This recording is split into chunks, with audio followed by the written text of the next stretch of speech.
La famille, bonjour. Ce matin, j'ai causé avec un de mes cousins. Et puis, il m'a fait comprendre que il y a une fille, une de mes ex-copines, qui l'a appelée. Et qui continue toujours à l'appeler, vu qu'elle a plus mon contact. Alors, j'ai décidé donc de trouver ma caméra ce matin et de partager avec vous l'histoire en fait. Parce que l'histoire est un peu intéressante. Donc, j'ai voulu partager ça avec vous. Je vais vous raconter une histoire qui s'est passée entre moi et une fille.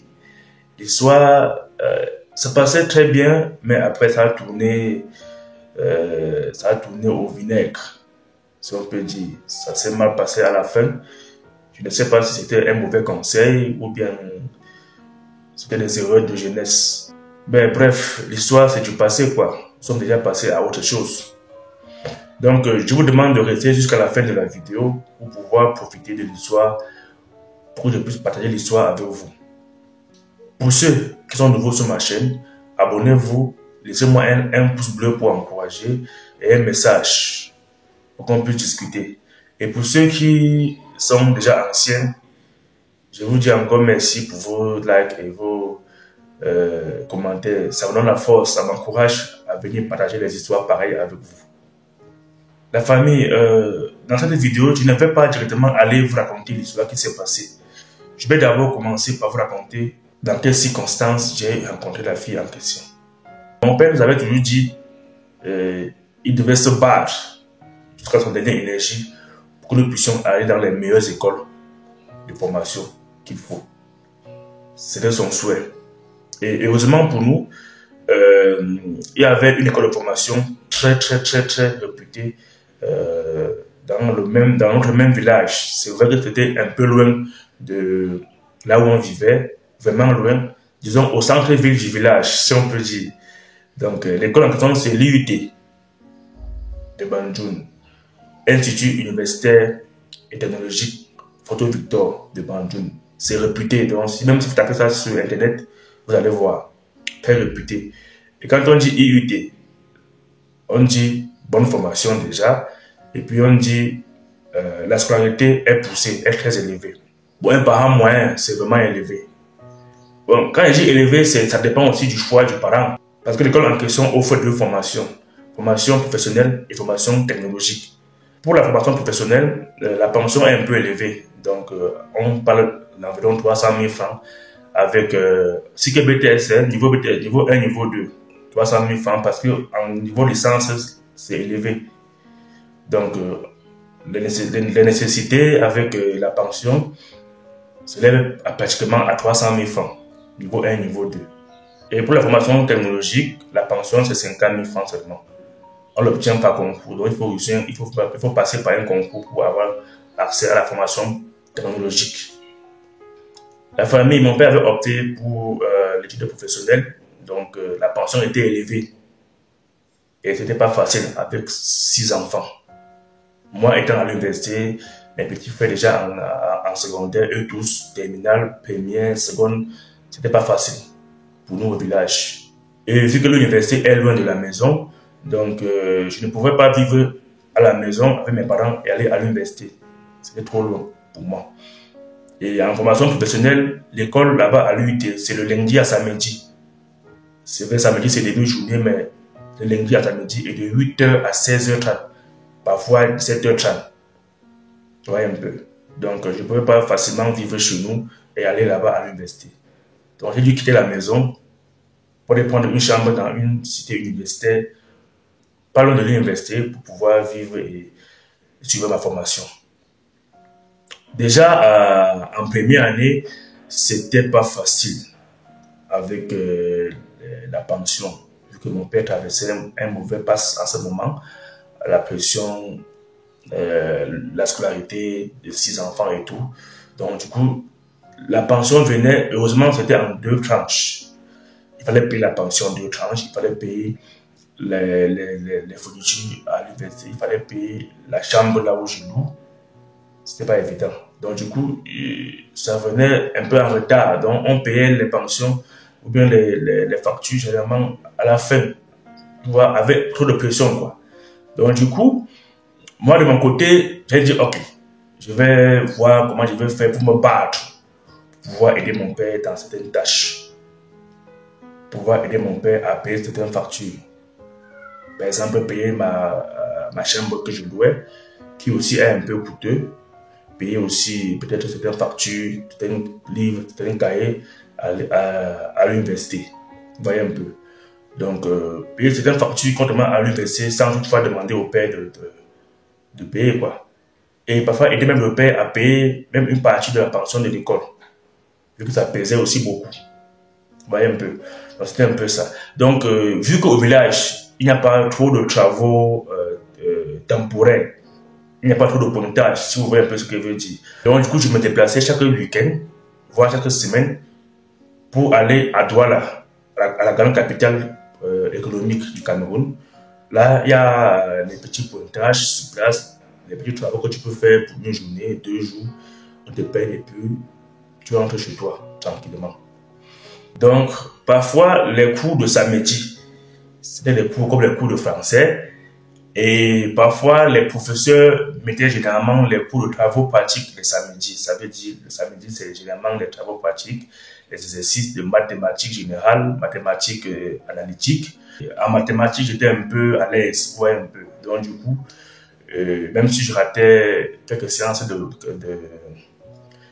répétition ou bien quelques séances d'exercice, ça ne pouvait pas quand même influencer. J'étais un peu apte en mathématiques. Donc, les mathématiques analytiques, les mathématiques générales, c'était mon domaine, quoi. Donc, du coup, les jours où il y a les travaux pratiques, c'est-à-dire les exercices, et les jours où il y a peut-être le français ou l'anglais, vous voyez un peu, les samedis, je vais voyager le vendredi soir. Donc, je prends le bus le vendredi soir, j'arrive à Douala le samedi matin. Je travaille le samedi en journée, je me repose un peu le soir. Le dimanche, je travaille aussi. Et je prends encore le bus le dimanche soir pour rentrer encore sur Banjul. Je faisais ainsi, pratiquement chaque week-end.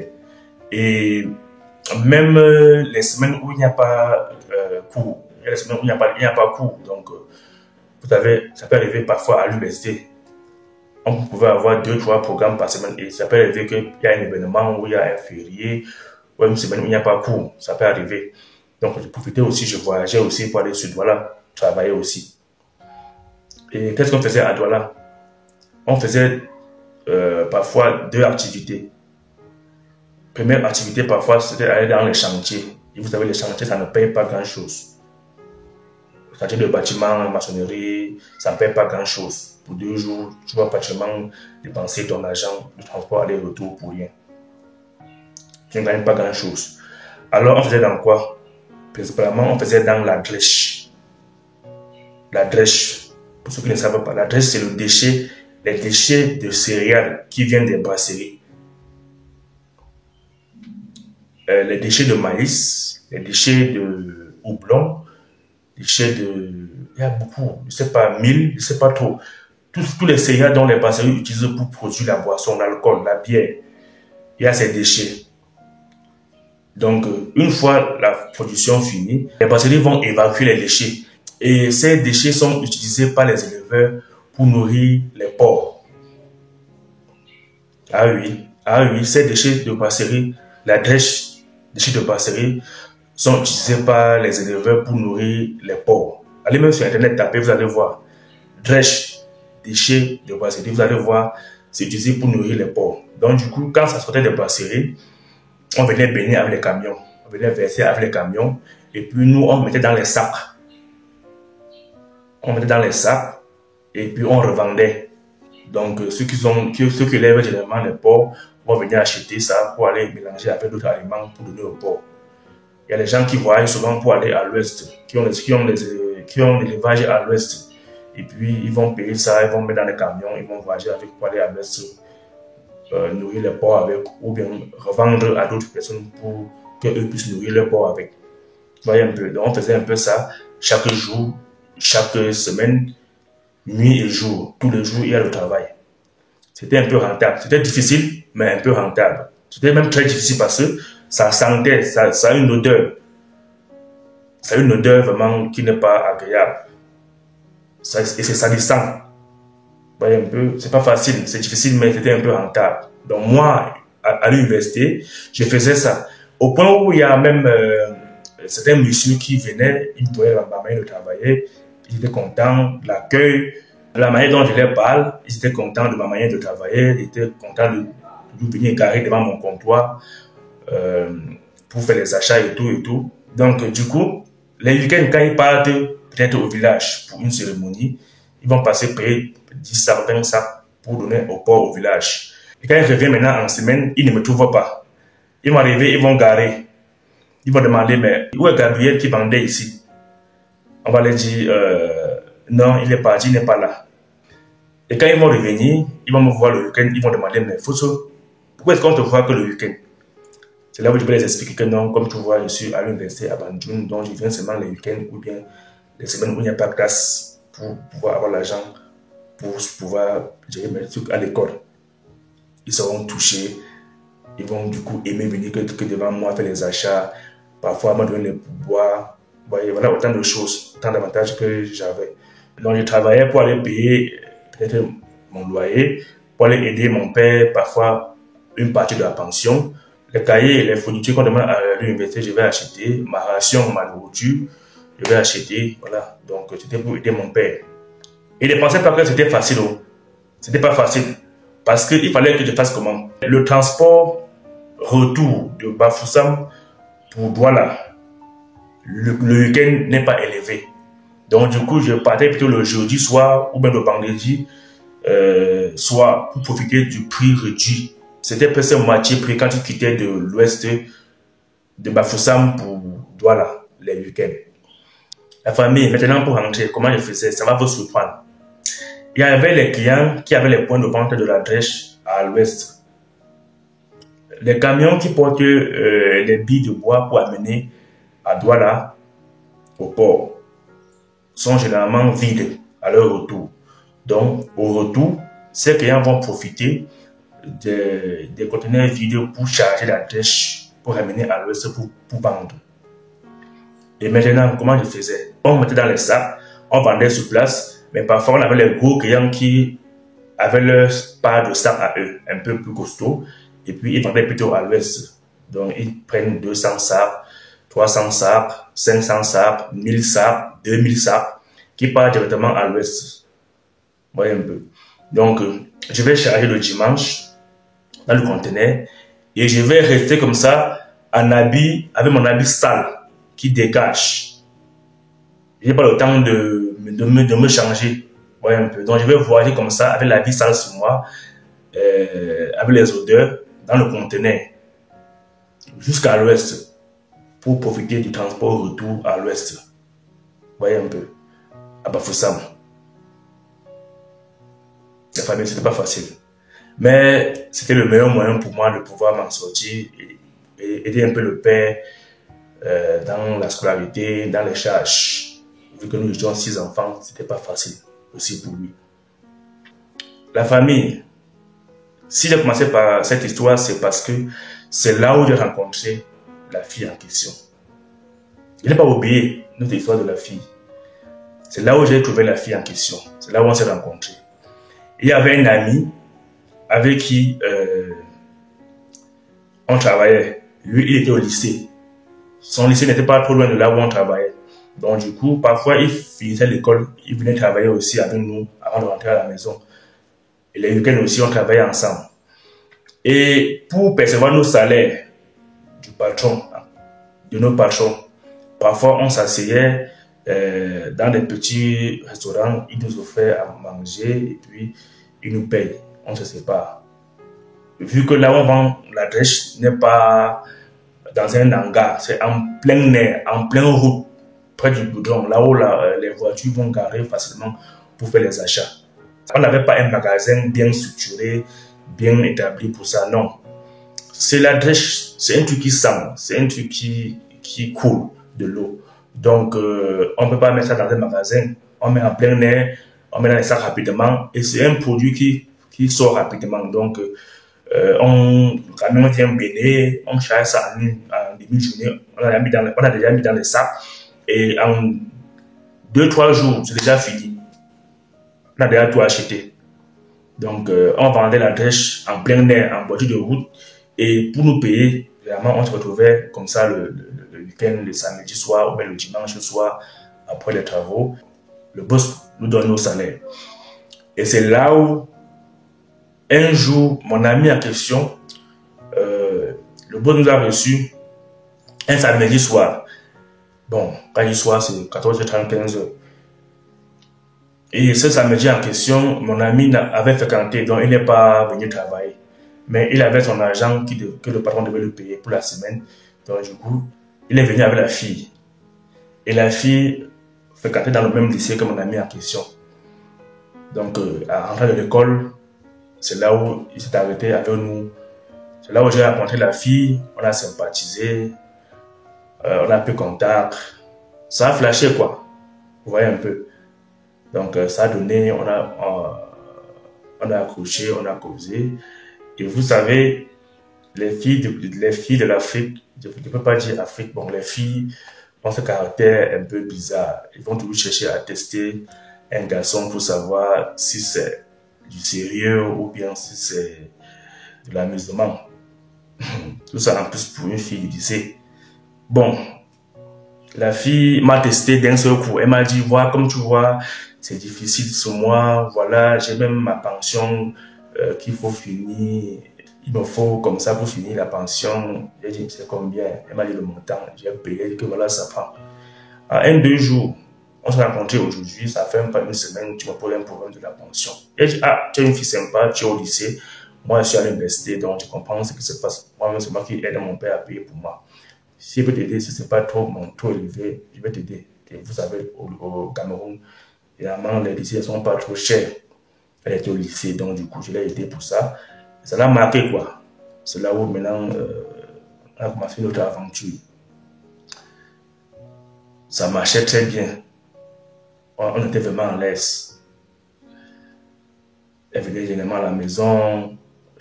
Quand je venais maintenant Quand j'arrivais maintenant à l'ouest, je ne dormais plus. Vous savez, non? Appelle minuit, 5 heures, ça ne dort plus, ça cause. 22h minuit, ça cause, ça bavarde. Donc, du coup, moi, étant à l'université aussi, ce temps-là, trop figé dans l'école et tout, l'école, l'argent pour payer l'école, tout ça, c'était pas facile. Donc, du coup, ça m'aidait aussi. Il fallait quelqu'un comme ça pour partager la vie avec moi, pour qu'on puisse parfois discuter. Il me fallait une relation, quoi. Bon, c'est vrai, c'était pas facile. Elle était à Douala, moi, j'étais à Bandung. Encore où pas de deuxième année d'université encore. Vous voyez un peu. Donc, c'était pas facile pour moi.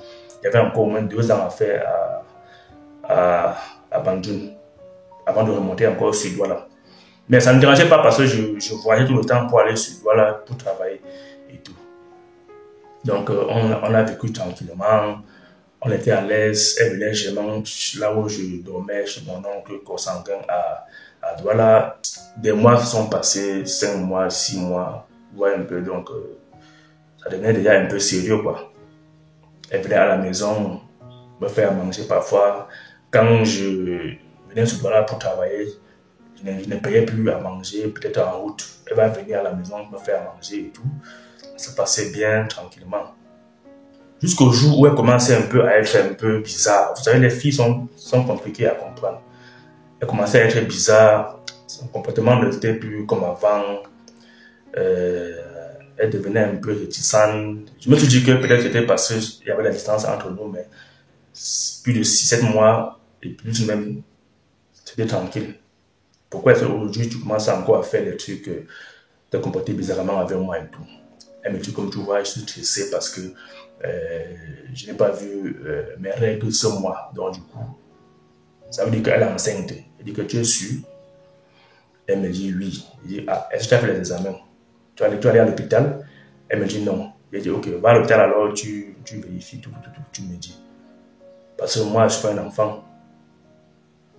Je peux être jeune, mais mon vécu ne me fait pas de moi un délinquant. Donc, même si tu es enceinte, ce n'est pas un problème.